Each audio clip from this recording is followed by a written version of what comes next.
Quisiera repasar muy rápidamente cosas que vimos en aquella clase tan lejana cuando aprendimos acerca de cómo interpretar la profecía y la literatura apocalíptica. La literatura apocalíptica era un género en sí mismo.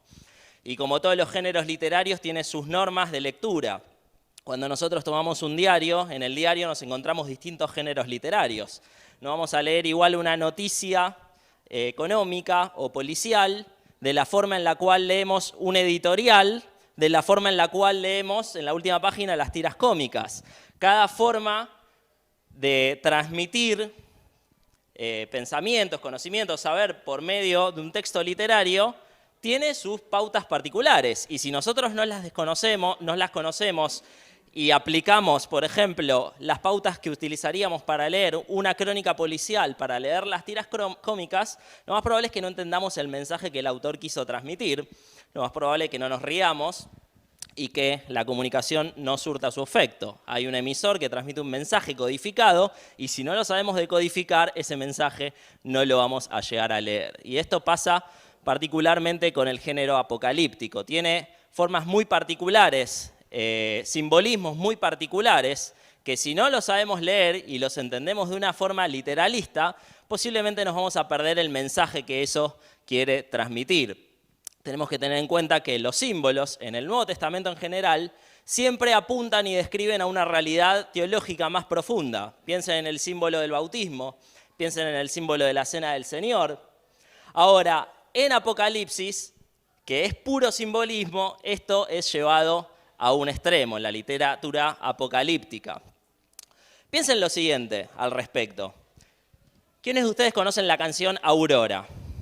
Los que hayan ido a la escuela primaria. Aurora la tienen que haber cantado, tal vez no por nombre, pero bien. ¿Cómo es? ¿Te animás a cantarla? Alta en el cielo. Alta en el cielo. Bien, esto es una canción, ¿no? Es poesía. Es poesía. Un águila guerrera. Alta en el cielo, una águila guerrera. Y ahí... Audaz se eleva en vuelo triunfal. Azul un ala del color del cielo, azul un ala del color del mar.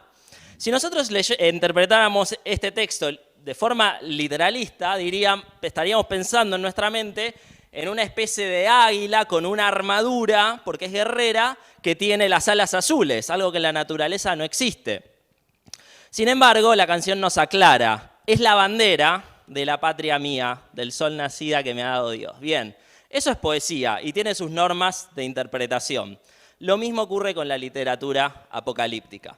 A veces interpretamos el Apocalipsis como si estuviéramos interpretando Aurora de la forma en la cual yo les mencionaba recién, sin prestar atención a los simbolismos que hay detrás de estas imágenes tan raras que se nos presentan. Por lo tanto, prestar atención a los símbolos y la verdad teológica que hay detrás de los símbolos y no pretender una interpretación extremadamente literalista de lo que en Apocalipsis se dice. Diría que es la norma fundamental. Y entre los muchos símbolos que se usan están los números. Vieron que en Apocalipsis hay un montón de números. Arranca Apocalipsis con, ¿qué cosa? Cartas. ¿A quiénes? A las 7 iglesias. Y vemos después que hay, en un momento, 144.000 sellados. Y vemos que números como el 7, como el 4, como el 3, como el 12 se repiten constantemente. Y nosotros no estamos muy habituados a atribuirle un significado a los números, pero los hebreos sí. Y hay toda una disciplina que estudia el significado de la utilización de los números en los hebreos, que se llama gematría. Incluso el número 666 atribuido a la bestia tiene un significado, ¿verdad? Ahora, piensen en 3 números en particular. Número 3, número 7, número 12. 3 números que siempre decimos nos hablan de la perfección. Para los hebreos hablan de la perfección, pero ¿cómo? ¿Entonces lo mismo decir 3, 7, 12? No, hay un pequeño matiz. El número 3 habla de perfección divina, el número 7 habla de perfección espiritual, el número 12 habla de perfección gubernamental. De allí que haya 12 tribus en Israel. Por lo tanto, vemos que estos números aparecen frecuentemente y tenemos que prestarle atención, no a su significado literal, sino a su significado simbólico. Bien, hechas estas aclaraciones respecto a las cuestiones de la literatura apocalíptica, vamos a empezar con nuestro tema. Y vamos a ir rápido. El estado eterno es a menudo un objeto de especulación y confusión. Y esto es cierto. Hay muchos libros que especulan un montón acerca de cómo vamos a ser, acerca de qué edad vamos a tener en la eternidad. Si se muere un bebé de 6 meses, ¿va a ser un bebé de 6 meses en la eternidad? ¿Qué edad va a tener? Si se muere una persona de 90 años, ¿va a tener 90 años o va a tener 30? ¿Cómo va a ser? Bueno, todas esas cosas, lamento informarles, la Biblia no dice absolutamente nada. Y sobre lo que la Biblia no dice absolutamente nada, no tenemos que especular. Tenemos que limitarnos a lo enseñado en la Biblia. Y lo enseñado en la Biblia tiene un propósito para nuestro ahora y para nuestra vida acá en esta tierra. El pasaje entonces al cual nos vamos a ceñir es Apocalipsis capítulo 21 y 22, que les invito a que lo leamos para que tengamos más o menos una idea. Juan, viendo esta visión apocalíptica, dice: vi un cielo nuevo y una tierra nueva, porque el primer cielo y la primera tierra pasaron, y el mar ya no existía más. Y yo, Juan, vi la santa ciudad, la nueva Jerusalén, descender del cielo de Dios, dispuesta como una esposa ataviada para su marido. Esa frase es muy importante. Y oí una gran voz del cielo que decía: he aquí el tabernáculo de Dios con los hombres, y Él morará con ellos, y ellos serán su pueblo. Y Dios mismo estará con ellos como su Dios. Enjugará Dios toda lágrima de los ojos de ellos, y ya no habrá muerte, ni habrá más llanto, ni clamor, ni dolor, porque las primeras cosas pasaron. Y el que estaba sentado en el trono dijo: he aquí yo hago nuevas todas las cosas. Y me dijo: escribe, porque estas palabras son fieles y verdaderas. Y me dijo: hecho está. Yo soy el alfa y el omega, el principio y el fin. El que tuviere sed, yo le daré gratuitamente de la fuente del agua de la vida. El que venciere heredará todas las cosas, y yo seré su Dios, y él será mi hijo. Pero los cobardes e incrédulos, los abominables y homicidas, los fornicarios y hechiceros, los idólatras y todos los mentirosos tendrán su parte en el lago que arde con fuego y azufre, que es la muerte segunda. Vino entonces a mí uno de los 7 ángeles que tenían las 7 copas llenas de las 7 plagas postreras, y habló conmigo diciendo: ven acá. Yo te mostraré la desposada, nuevamente, la esposa del Cordero. Y me llevó en el espíritu a un monte grande y alto, y me mostró la gran ciudad santa de Jerusalén que descendía del cielo de Dios, teniendo la gloria de Dios, y su fulgor era semejante al de una piedra preciosísima, como piedra de jaspe, diáfana como el cristal. Tenía un muro grande y alto con 12 puertas, y en las puertas 12 ángeles y nombres inscritos, que son los de las 12 tribus de los hijos de Israel. Al oriente, 3 puertas. Al norte, 3 puertas. Al sur, 3 puertas. Al occidente, 3 puertas. Y el muro de la ciudad tenía 12 cimientos, y sobre ellos los 12 nombres de los 12 apóstoles del Cordero.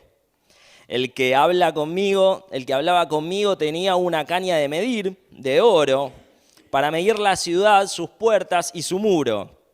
La ciudad se halla establecida en cuadro, y su longitud es igual a su anchura. O sea, lo que quiere decir es que es un cuadrado. Y él midió la ciudad con la caña, 12.000 estadios, algo así como 1.890 kilómetros. La longitud, la altura y la anchura de ella son iguales. Fíjense, las 3 dimensiones: anchura, longitud y altitud iguales. ¿Qué figura es eso? Un cubo, podría ser una pirámide también, ¿no? Pero normalmente se entiende que es un cubo. Y midió su muro, miren qué llamativo, un muro. ¿Para qué se usa el muro? Para defender la ciudad, ¿no? Sin embargo, ya no hay enemigos, fueron lanzados al lago de fuego. Midió su muro 144 codos, 144 es 12 por 12, de medida de hombre, la cual es de ángel. El material de su muro era de jaspe, pero la ciudad era de oro puro, semejante al vidrio limpio. Y los cimientos del muro de la ciudad estaban adornados con toda piedra preciosa. El primer cimiento era jaspe, el segundo zafiro, el tercero ágata, el cuarto esmeralda. El quinto ónice, el sexto cornalina, el séptimo crisólito, el octavo berilo, el noveno topacio, el décimo crisopraso, el undécimo jacinto, el duodécimo amatista. Todas piedras preciosas de gran valor. Las 12 puertas eran 12 perlas, cada una de las puertas era una perla. Y la calle de la ciudad era de oro puro, transparente como el vidrio. Y no vi en ella templo, porque el Señor Dios Todopoderoso es el templo de ella y el Cordero. La ciudad no tiene necesidad de sol ni de luna que brillen en ella, porque la gloria de Dios la ilumina y el Cordero es su lumbrera. Y las naciones que hubieren sido salvas andarán a la luz de ella, y los reyes de la tierra traerán su gloria y honor a ella. Sus puertas nunca serán cerradas de día, pues allí no habrá noche. Y llevarán la gloria y la honra de las naciones a ella.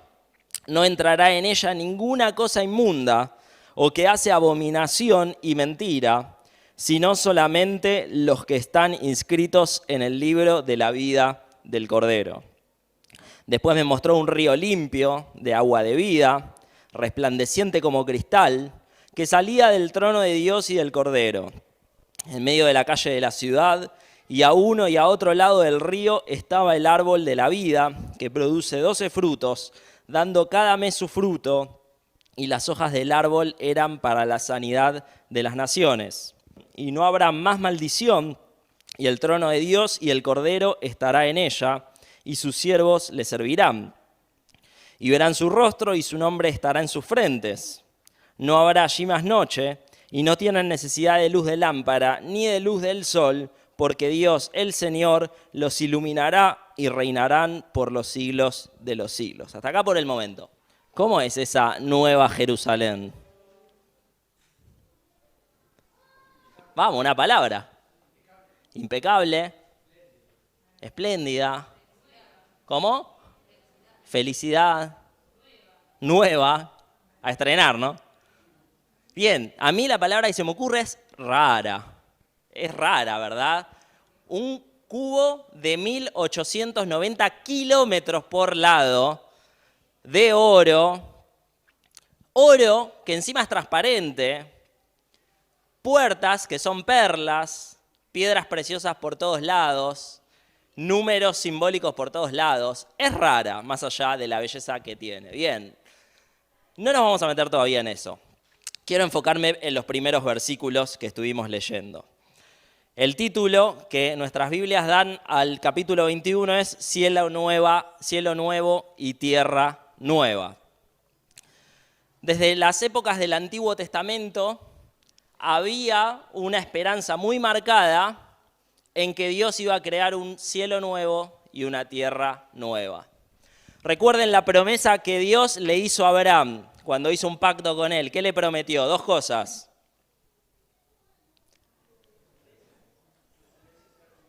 Sí, su descendencia y en particular una simiente a través de la cual las naciones serían felices, bendecidas. ¿Y qué más le prometió? Tierra, le prometió tierra. Cuando Dios establece su pacto en el Sinaí con el pueblo, amplía esta promesa de tierra y establece algunas condiciones. Le da momentáneamente una tierra a su pueblo, pero cuando las condiciones no son cumplidas por el pueblo, Dios les quita esa tierra. Sin embargo, la promesa hecha a Abraham no tenía condiciones. Como habíamos visto, ¿se acuerdan? Solo Dios atravesó ese camino raro de animales muertos sellando el pacto. Por lo tanto, la promesa de la tierra seguía vigente. Isaías parece retomar esa promesa de tierra hecha por Dios y le dice al pueblo, esta tierra que Dios prometió va a ser dada a ustedes cuando Dios les dé una tierra nueva y un cielo nuevo. Vamos a buscarlo. Isaías capítulo 65. Versículo 9, vamos a leer primero. Fíjense lo que dice. Sacaré descendencia de Jacob y de Judá, heredero de mis montes, y mis escogidos poseerán por heredad la tierra, y mis siervos habitarán allí.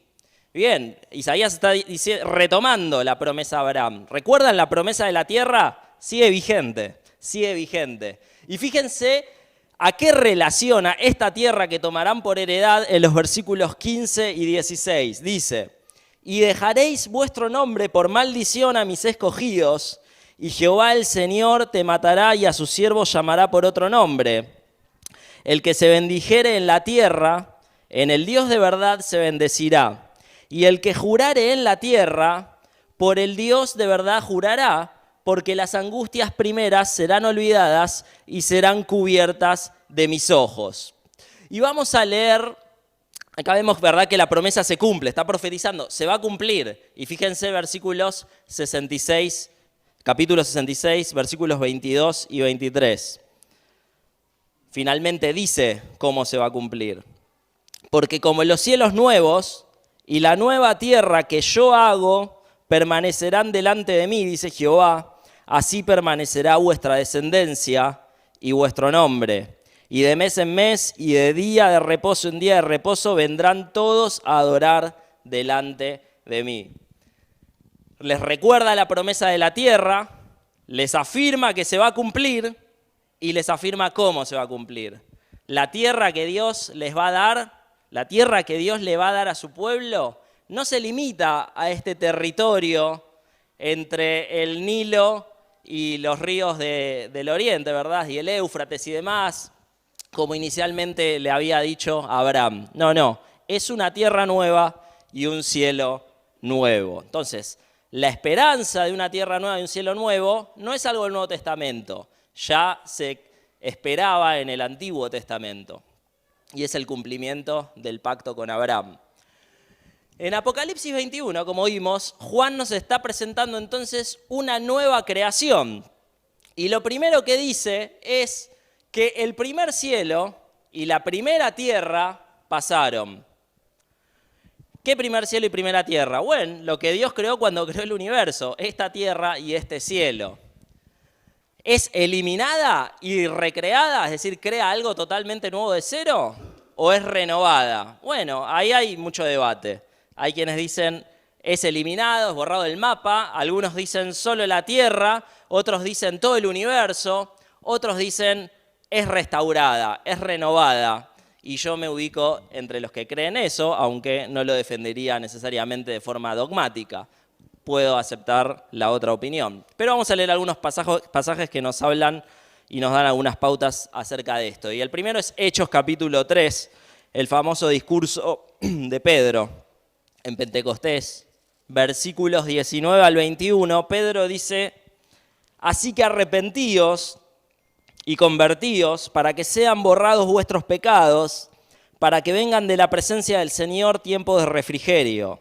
Y Él envía a Jesucristo que os fue antes anunciado, a quien de cierto es necesario que el cielo reciba hasta los tiempos de la restauración de todas las cosas, de que habló Dios por boca de sus santos profetas que han sido desde el tiempo antiguo. Dijimos que esto no es algo nuevo del Nuevo Testamento, en el Antiguo Testamento ya se esperaba ese cielo nuevo y esa tierra nueva, y Pedro está haciendo alusión a eso. Y lo que les dice a la gente que lo estaba escuchando es, el Señor ahora fue recibido en el cielo, ¿hasta cuándo? Hasta el tiempo de la restauración. ¿Se acuerdan las 4 palabras que definían el gran panorama bíblico? Creación, caída, redención, restauración.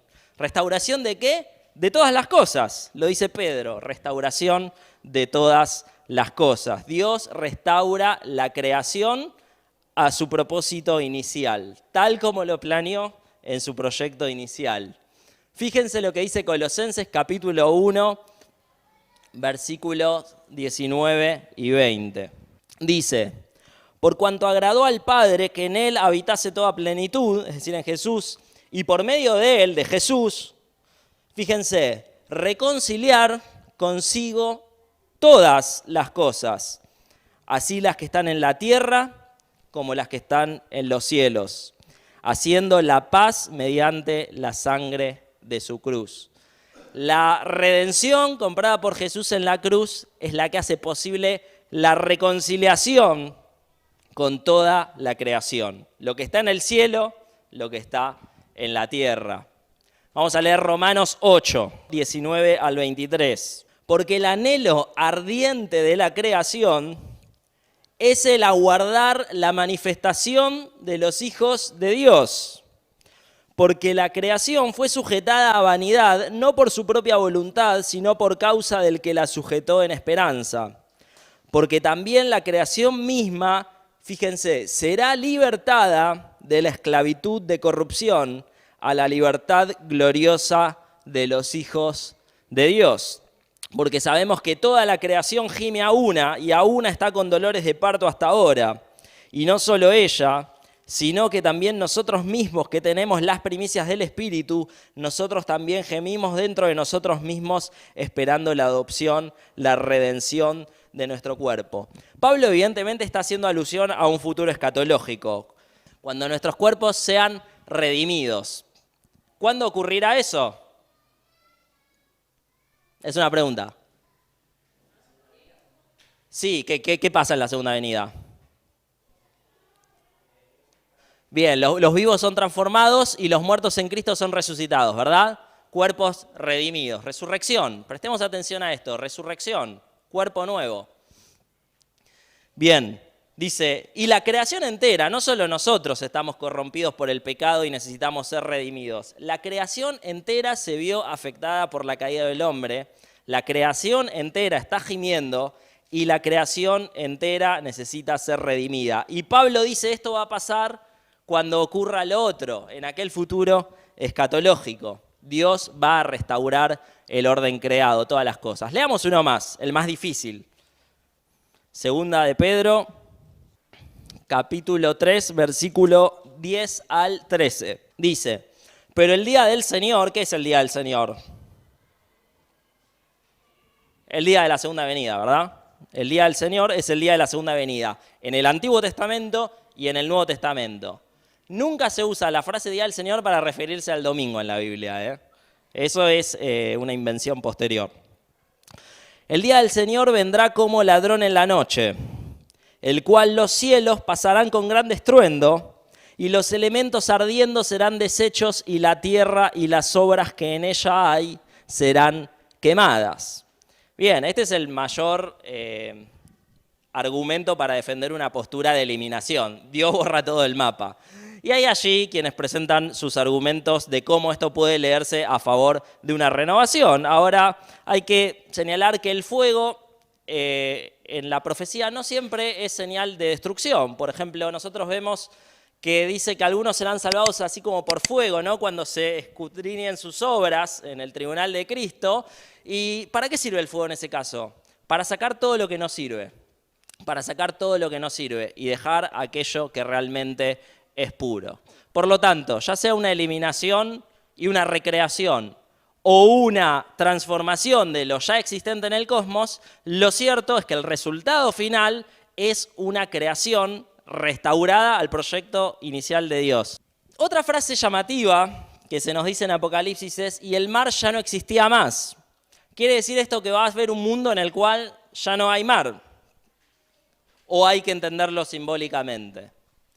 Creo que hay que entenderlo simbólicamente y no necesariamente de forma literal. ¿Por qué? Porque el mar tiene un gran significado en la cultura semita, en la cultura a la cual los hebreos pertenecían. El mar es el origen de todos los males, de los miedos, de los temores, de los grandes monstruos que acechan al hombre. Si ustedes se fijan en la profecía de Apocalipsis, Daniel capítulo 7, que dicho sea de paso, es literatura apocalíptica, y no la interpretamos de forma literalista, sino que sabemos ver los símbolos, se habla de 4 bestias que salen del mar. 4 bestias que salen del mar. Sabemos que hay una interpretación, para eso tiene que ver con 4 imperios de la antigüedad, etc. Por lo tanto, el mar es el lugar de donde vienen los males. Y lo que está diciendo acá Juan en esta visión es, ese lugar de donde se originan los temores, los males, los miedos de los seres humanos, ya no va a estar más. ¿Qué está queriendo decir entonces? Que ya no van a estar los temores, los miedos, los peligros que eso representa. Y fíjense, esta frase es muy importante, la leímos ahí en Apocalipsis 21. Dice, he aquí el tabernáculo de Dios con los hombres. El tabernáculo de Dios con los hombres. ¿El tabernáculo qué era? Era el templo, era el lugar donde Dios mostraba su gloria, donde Dios habitaba entre su pueblo. Estaba el tabernáculo y alrededor acampaba el pueblo. Y lo que está diciendo acá Juan es, esta nueva creación, este nuevo cielo y esta nueva tierra es el nuevo templo cósmico de Dios. Dios habita en esta nueva creación, en donde habita también su pueblo. Por lo tanto, en medio de su pueblo está Dios habitando. Como fue en el Edén, ¿verdad? Como fue en el Edén. Había conexión entre el cielo y la tierra. Dios, que la Biblia dice, a pesar de ser omnipotente, habita en el cielo, Él se paseaba por el huerto del Edén, se paseaba por la tierra. Y allí estaba su creación, sus hombres, que habitaban junto con Él y tenían una relación directa con Él. Por lo tanto, algunas conclusiones acerca de la nueva creación. La nueva creación es el lugar donde Dios es glorificado por la eternidad. Dios creó el universo con un solo propósito, y es ser glorificado. Nos dice el salmista, Salmo 19:1, los cielos cuentan la gloria de Dios, ¿verdad? Dios creó los cielos, ¿para qué? Para que sus criaturas lo vean y entiendan que detrás de esos cielos maravillosos hay un Dios poderoso, un Dios glorioso.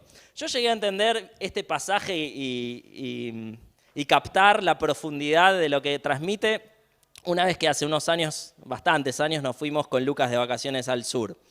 Nos fuimos en carpa, una carpa muy incómoda. Éramos 3 y la carpa era para media persona. Y recuerdo que fuimos a un lugar que se llamaba Lago Falkner, que no había nada, no había luz, no había absolutamente nada. Y era uno de esos días que no hay luna, ¿verdad? Cuando hay luna nueva, es decir, que no aparece la luna. Y el otro amigo que estaba con nosotros, cuyo nombre no voy a decir, le preguntó a uno de ahí, ¿y acá nunca se ve la luna? No, lo que pasa es que la luna tiene ciclos y hay días que la luna no se ve. Bien. Y cuando no está la luz de la luna, salen a relucir la luz de las estrellas. Y yo jamás en la vida vi tantas estrellas como en ese lugar, al punto de que se ve eso que parecía que era mentira. Yo nunca creía las fotos esas que se ve la Vía Láctea, así como una cosa blanca que atraviesa el cielo. Y realmente les puedo decir que los cielos cuentan la gloria de Dios. Bueno, Dios creó un universo para que le glorifique. Este universo fue corrompido por el pecado y no le glorifica como debiera. Entonces, la nueva creación tiene el propósito de restaurar ese proyecto inicial para que finalmente el universo entero, nueva tierra, nuevos cielos, le den gloria a Dios. El tema del que más hablan los capítulos que leímos es acerca de la nueva Jerusalén y sin dudas los más desafiantes a la hora de entenderlos y de interpretarlos. La nueva Jerusalén era esperada por los cristianos incluso antes de que se escribiera el libro del Apocalipsis y vamos a verlo en Hebreos. En Hebreos capítulo 11 se nos mencionan una serie de grandes próceres de la fe. Personas que han demostrado en sus vidas, personajes bíblicos que han demostrado en sus vidas una gran fe al punto que aquí el autor los encomia por su fe, ¿no? Y fíjense lo que dice en el versículo 13. Conforme a la fe murieron todos estos, es decir, estos héroes de la fe, sin haber recibido lo prometido, sino mirándolo de lejos. ¿Qué era lo prometido? Bueno, todas las promesas que se habían hecho a Abraham y a David fundamentalmente, tierra, bendición universal, un reinado justo, sino mirándolo de lejos y creyéndolo y saludándolo y confesando que eran extranjeros y peregrinos sobre la tierra. Porque hasta ahí nomás, y confesando que eran extranjeros y peregrinos sobre la tierra, y vamos a leer el 16, o vamos a seguir leyendo hasta el 16, porque lo que estos dicen claramente dan a entender que buscan una patria, Una patria, ¿verdad? No son de acá, buscan una patria. ¿Dónde está? Pues si hubiesen estado pensando en aquella de donde salieron, su patria terrenal, ciertamente tenían tiempo de volver, pero no volvieron. Pero anhelaban una mejor ¿qué? Una mejor patria. Esto es celestial.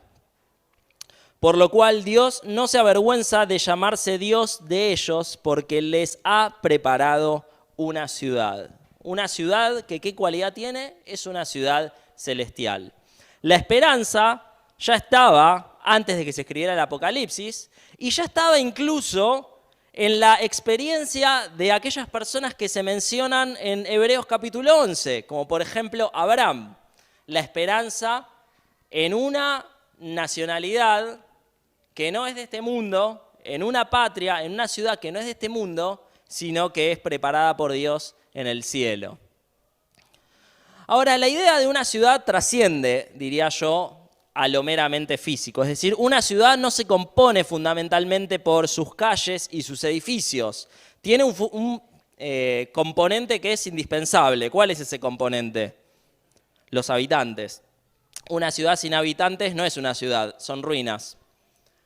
Por lo tanto, el principal aspecto que tiene una ciudad son sus habitantes. Bien, veo que estaba ahí la respuesta. No tenés mucho mérito. Y se nos describe esta ciudad, ¿no? Se nos describe. Dice que su origen es celestial, la ve descendiendo del cielo. Es extremadamente bella, al menos así la intenta presentar, ¿verdad? Oro, piedras preciosas, todo puro, todo limpio, todo perfecto, todo calculado, nada librado al azar. Es un cubo, como decíamos, de unos cuantos kilómetros, algo realmente raro, ¿no? Piensen, esa distancia es más o menos la distancia que hay de acá a, no sé, Esquel, más o menos, porque Bariloche es menos. Y eso mismo en los 4 sentidos, en las 3 dimensiones. Dimensiones raras. Tiene preciosas joyas y riqueza. Dios ilumina la ciudad. Los habitantes de la ciudad son solo aquellos cuyos nombres están en el libro de la vida del Cordero. Si el aspecto más importante de la ciudad son sus habitantes, entonces este es el aspecto más importante de la descripción de la ciudad. ¿Quiénes habitan esa ciudad?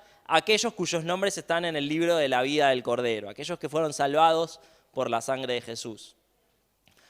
¿Cómo tenemos que entender esta descripción? ¿Literalmente o simbólicamente?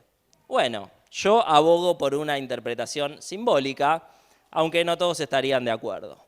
Hay personas que piensan que esto es una descripción literal de una ciudad que realmente va a ser un cubo y que va a cumplir todas las normas allí estipuladas, y es respetable. Yo creo que en el contexto del libro de Apocalipsis, que usa imágenes para describir realidades, interpretar esta ciudad de forma literal sería como interpretar la canción Aurora como si se estuviera refiriendo a un águila con una armadura y alas azules. Está tratando de representar una verdad más profunda. ¿Y qué simboliza todo esto, todas estas imágenes tan raras acerca de esta ciudad, cuyo principal aspecto son los habitantes y no el edificio en sí? Nos habla de pureza, nos habla de un oro tan puro que es transparente. Eso es imposible, pero nos está queriendo dar una imagen sensorial de pureza. Nos habla de abundancia. Fíjense el costo de una ciudad como esta, ¿verdad? Oro, piedras preciosas, perlas, una abundancia material como nunca se ha visto. Nos habla de santidad, porque toda la pureza allí descrita nos habla precisamente de algo apartado realmente para Dios. Nos habla de perfección, sus medidas, nada, como decíamos, librado al azar, todo calculado, es evidentemente perfecta. Nos habla de un lugar donde la gloria de Dios llena absolutamente todo, porque Dios es quien difunde la luz que llega a todos lados, donde no hay lugar para los enemigos de Dios. ¿Para qué queremos ese muro ahí? ¿Por qué se describe un muro ahí? Bueno, el muro no tiene una función práctica, tiene una función simbólica. El muro es para no dejar entrar a los enemigos y nos habla de que solo aquellos que están en amistad con Dios van a ingresar a esa ciudad divina. Y fíjense las medidas.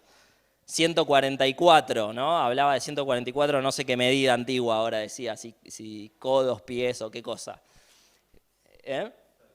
No, esa es la medida de las paredes, pero la medida del muro, que es algo así como 65 metros, desproporcionado. Para una ciudad de casi 2 kilómetros de altura, un muro de 65 metros es bajito, aunque en realidad es bastante alto como muro. Pero, ¿por qué ese número particular? Bueno, es un número simbólico. Ahí se nos mencionan a las 12 tribus de Israel, se nos mencionan a los 12 apóstoles. Vemos a Israel, vemos a la iglesia. ¿Y qué conforman estas entidades? El pueblo de Dios, el Israel de Dios, el verdadero Israel. Ese número se usa también cuando se habla de los redimidos que están delante del trono, algunos capítulos antes, y se habla de 144.000 sellados, que representan a la totalidad del pueblo de Dios. Hay un autor que interpreta extremadamente de forma literalista la idea de la Nueva Jerusalén y llega a calcular cuántos habitantes podrían vivir, no sé el número, no me parece algo serio realmente, y dice, ¿será este el número de los redimidos finales? No me parece serio realmente, no creo que se esté intentando transmitir eso ahí. Lo que sí sabemos es que solo los creyentes habitarán en la ciudad preparada por Dios y desde mi perspectiva, que esto es un simbolismo, no va a ser necesariamente ni un cubo, ni un triángulo, ni quiere decir que todas las personas se limiten a vivir en una ciudad en la Tierra Nueva. Pero bueno, nos habla de todas estas características grandiosas. Entonces, fíjense este aspecto tan importante, y cuando lo leímos yo se los resalté. Se nos dice que la Nueva Jerusalén es descrita como la esposa del Cordero, en el versículo 2 y 9 del capítulo 21. Ahora, esa imagen la tenemos bastante presente nosotros en nuestro imaginario bíblico, ¿verdad? La esposa del Cordero, ¿quién es? La iglesia. En el Antiguo Testamento ya se usa la idea de una relación conyugal entre Dios y su pueblo. La idea del pacto matrimonial es una referencia al pacto de Dios y su pueblo. Y vemos que muchas veces explícitamente se habla de Israel como la esposa de Jehová. Entonces, Dios siempre usa este calificativo de la esposa para referirse a su pueblo. Por lo tanto, la Nueva Jerusalén puede ser entendida como el pueblo de Dios. Dijimos que el aspecto principal de una ciudad son sus habitantes y sus habitantes son el pueblo de Dios. Hebreos capítulo 12, versículo 22, fíjense lo que dice el autor. Sino que os habéis acercado al monte de Sión, a la ciudad del Dios vivo, Jerusalén, la celestial, a la compañía de muchos millares de ángeles. Y fíjense lo que dice acá, a la congregación de los primogénitos que están inscritos en los cielos. A la congregación de los primogénitos que están inscritos en los cielos. Dice, se acercaron a la Jerusalén celestial. ¿Y qué es esa Jerusalén celestial? La congregación de aquellos que están inscritos en los cielos. Y eso tiene plena concordancia con lo que dice Apocalipsis respecto a que sus habitantes son aquellos que están inscritos en el libro de la vida del Cordero, ¿verdad? Por lo tanto, ¿qué es la Nueva Jerusalén? ¿Qué representa? Representa al pueblo de Dios. Representa al pueblo de Dios. Ahora, un tema que me parece interesante es ¿cuál es el destino eterno del hombre? Cuando yo pregunté eso al principio, todos me dijeron el cielo. Y cuando pregunté cómo iba a ser o en qué estado, todos me dijeron espiritual. Bien, vamos a revisar esos conceptos y esas ideas.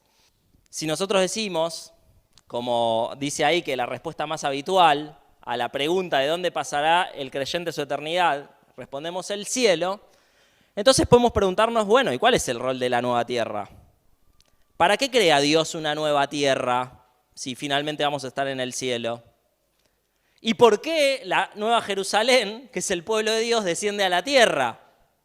Si vamos a estar en el cielo en realidad, ¿cómo funciona todo esto junto? Bueno, mi postura es que la Tierra Nueva juega un rol fundamental, un papel fundamental en el futuro eterno del hombre. La palabra cielo se usa en la Biblia de 3 formas distintas. Se usa para referirse al cielo cósmico, es decir, este cielo físico creado por Dios, ya sea el firmamento, lo que nosotros vemos desde acá, o ya sea para referirse a aquella expansión más grande, el universo en donde están los astros. Se usa en ambos sentidos y ahí en el apunte les anoté varios pasajes, después los pueden revisar. Se usa también como un sinónimo de Dios mismo. Fíjense lo que dice en Lucas capítulo 15, no lo busquen, el hijo pródigo cuando vuelve a su padre. ¿Qué le dice? He pecado contra el cielo y contra ti. ¿Qué está diciendo? ¿Que pecó contra un lugar o está diciendo que pecó contra Dios? Bien, cuando Jesús enseña acerca del reino, ¿de qué enseña? Acerca del reino de Dios, ¿verdad? Pero como vimos en Mateo, el Evangelio de Mateo, ¿cómo llama al reino de Dios? Reino de los cielos. ¿Por qué? Porque evita decir la palabra Dios, ¿se acuerdan? Porque los hebreos eran muy sensibles a escuchar la palabra Dios, incluso hoy en día los judíos. Por lo tanto, busca un sinónimo. ¿Y cuál es el sinónimo que encuentra para Dios? Cielos.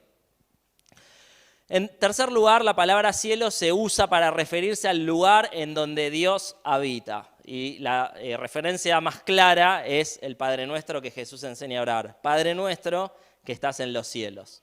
Por lo tanto, el cielo se usa como un sinónimo de Dios y se usa para referirse al lugar en el cual Dios habita, aunque Dios habita en todos lados porque es omnipresente.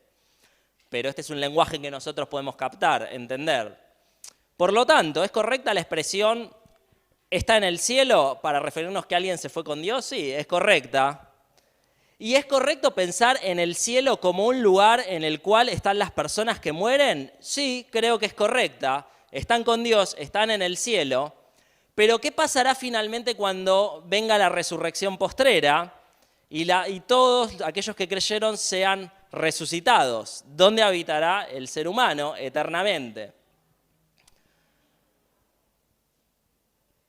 Bueno, mi postura es en la tierra, pero vamos a ir a eso en un ratito. Primero vamos a revisar cuál es el rol del cielo en la escatología para que finalmente entendamos por qué decimos que el ser humano va a vivir en la tierra eternamente. El cielo, cada vez que se hace una referencia a él, en pasajes donde se está enseñando o aludiendo acerca de aquel futuro escatológico, tiene un rol muy importante. Y ese rol es que el cielo es el lugar en donde las promesas y el destino eterno para el creyente son preparados. Nuestro destino eterno es preparado en el cielo para ser disfrutado en la nueva creación. Y esto no se ve, no hay forma de que se vea, pero está en el apunte. Así que acompáñenme, no vamos a leer los pasajes. Después los buscan y los leen tranquilos, pero hago alguna alusión a pasajes que les presenté en forma de tabla, ahí medio analizados, para demostrar y probar esto que les estoy diciendo. En todos estos pasajes vemos que se está enseñando algo acerca de ese futuro escatológico. Hay una expectativa futura. Hay una promesa, que es la primera columna que dice qué es lo que se promete. Hay un verbo, es decir, qué pasa con esa promesa, cuál es el estado de esa promesa. Hay destinatarios, para quiénes es esa promesa, en dónde está esa promesa y finalmente cuál es la expectativa futura a esa promesa. En primer lugar está el pasaje de Mateo 25. Lo tienen los apuntes, si no se ve ahí, y si no me escuchan y listo. En Mateo 24 y 25 es el famoso discurso escatológico de Jesús en el Monte de los Olivos, donde enseña varias cosas acerca del futuro. Y allí dice que hay un reino preparado para vosotros, es decir, para los que lo escuchaban, sus discípulos, que al igual que nosotros somos discípulos, seguidores de Jesús. ¿Y dónde está preparado ese reino? No lo dice explícitamente en ese pasaje, pero podemos asumir que es el reino de los cielos. ¿Por qué? Porque más de 30 veces en el resto del Evangelio de Mateo dice que es el reino de los cielos. ¿Y cuál es la expectativa respecto a ese reino? Que la vamos a heredar en el momento del juicio.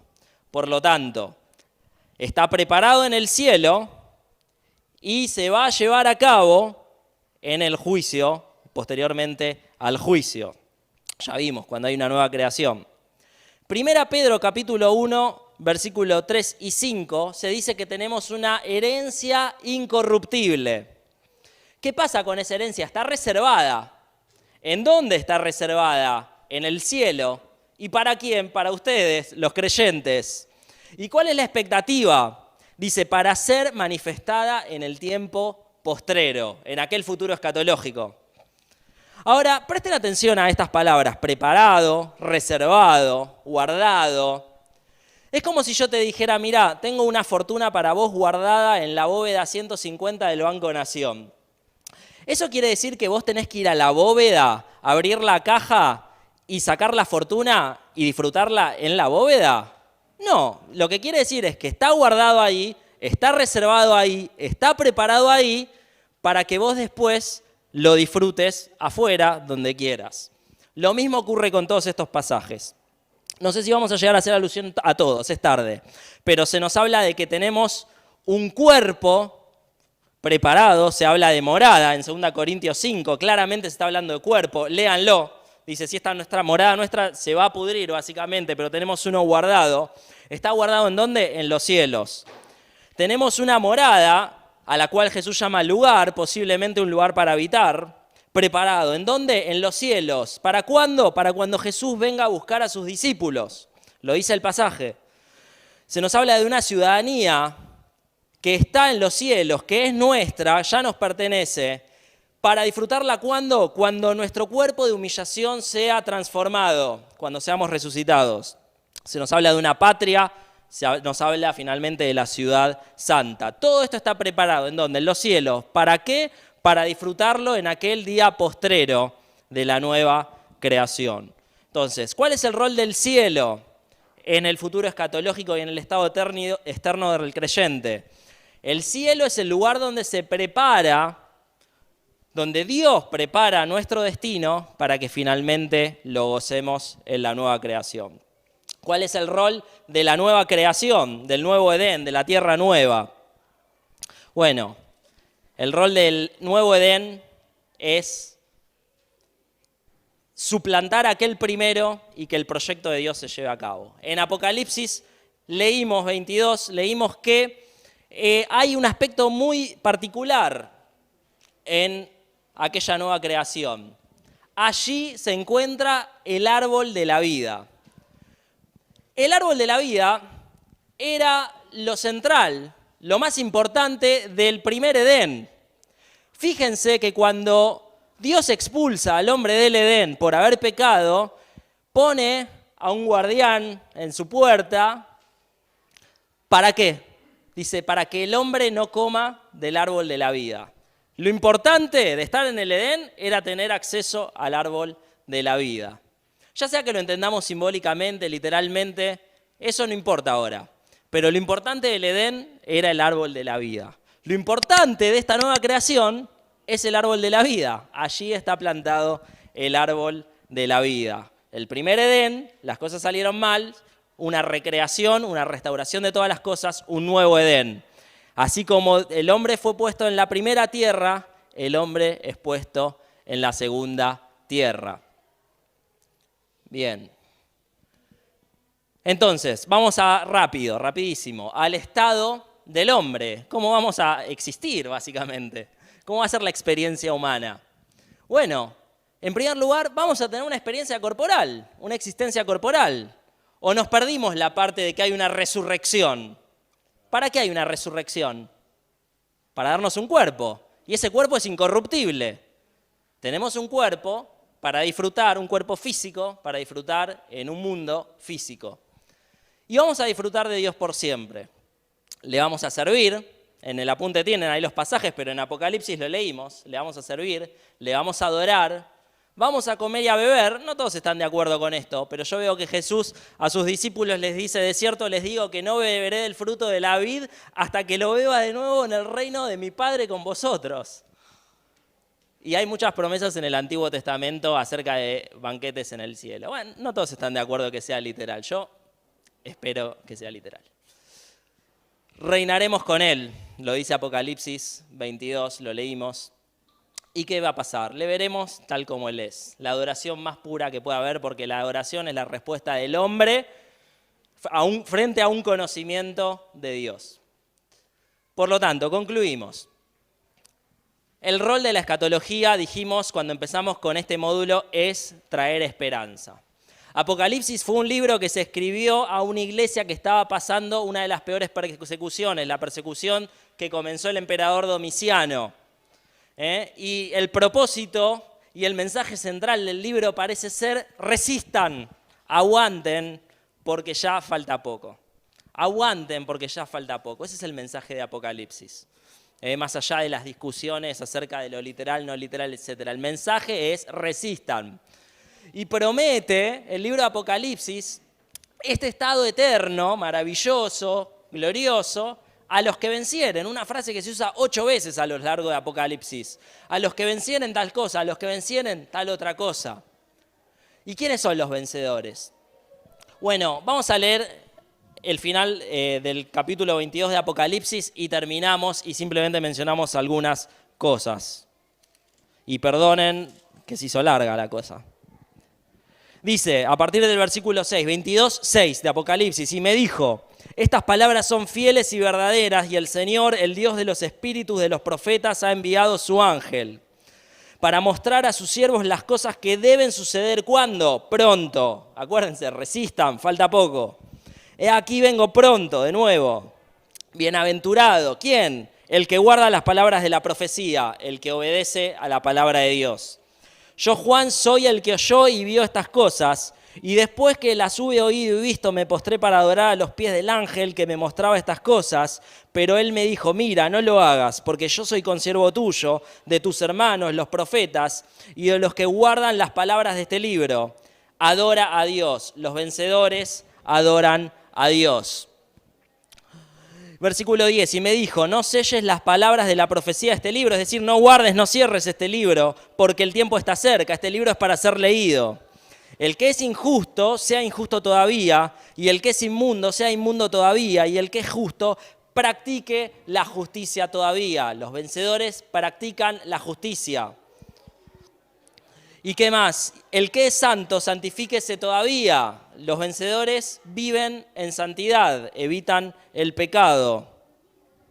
He aquí, versículo 12, yo vengo pronto y mi galardón conmigo para recompensar a cada uno según sea su obra. Yo soy el alfa y el omega, el principio y el fin, el primero y el último. Bienaventurados, y presta atención a esto, los que lavan sus ropas para tener derecho al árbol de la vida y para entrar por las puertas de la ciudad o en la ciudad. Los que lavan sus ropas. ¿A qué está haciendo alusión acá? Estamos sucios por el pecado.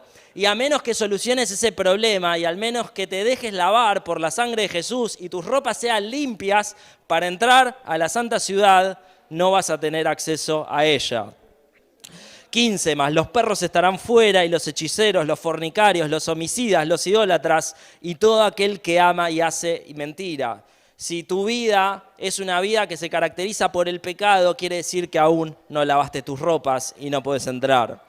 Versículo 16, yo Jesús he enviado mi ángel para daros testimonio de estas cosas en las iglesias. Yo soy la raíz y el linaje de David, la estrella resplandeciente de la mañana. Y el espíritu y la esposa, es decir, el pueblo, nosotros, dicen ven. Y el que oye, diga ven. Y el que tiene sed, venga. Y el que quiera, tome del agua de la vida gratuitamente. Yo testifico a todo aquel que oye las palabras de la profecía de este libro. Si alguno añadiere a estas cosas, Dios traerá sobre él las plagas que están escritas en este libro. Y si alguno quitare de las palabras del libro de esta profecía, Dios quitará su parte del libro de la vida. Los que tienen una versión moderna saben que eso está mal. Dice el árbol de la vida. Es una interesante historia cómo la Reina Valera incluyó este error, pero no tengo tiempo para contárselas.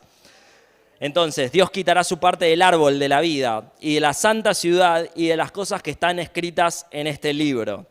el que da testimonio de estas cosas, dice: ciertamente vengo en breve, amén. Si ven, Señor Jesús, la gracia de nuestro Señor Jesucristo sea con todos vosotros, amén. Por lo tanto, ¿quiénes son los vencedores?